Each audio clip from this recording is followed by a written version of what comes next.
Okay, so our third set of equations, is y equals x plus 2, y equals x minus 2. Well, now if you look at this one, you might think those kind of look the same, but they're not. You have a positive 2 and a negative 2.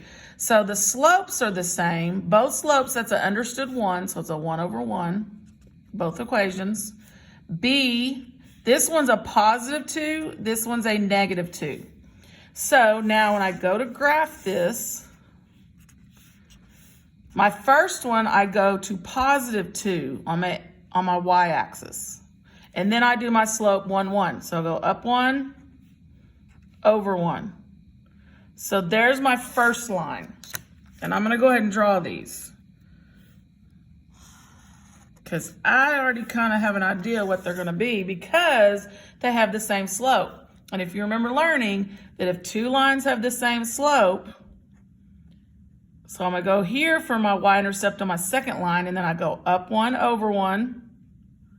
And look what kind of lines that makes.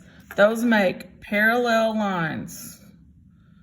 And remember, I'm freehanding mine a little bit, so they may not look perfectly parallel. Looks pretty good. Okay, so what that means is these lines, they're parallel. So it made parallel lines. That means they never cross. So there's no solution. And then this is an inconsistent system. Okay, so going back over the three we learned, if the lines are parallel, which means they have the same slope, but different y-intercepts, they're parallel, then that means they have no solution. They are an inconsistent system.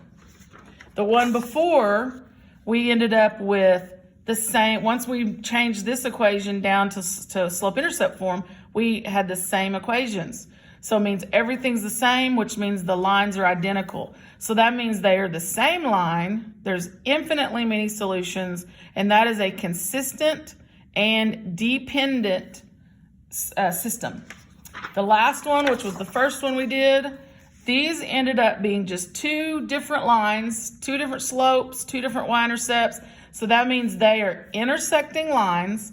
They produce one solution that is a consistent and independent system, and then we need to identify what their solution is. And I put it in decimal form or fraction form. Okay, so that is the video for solving systems graphically.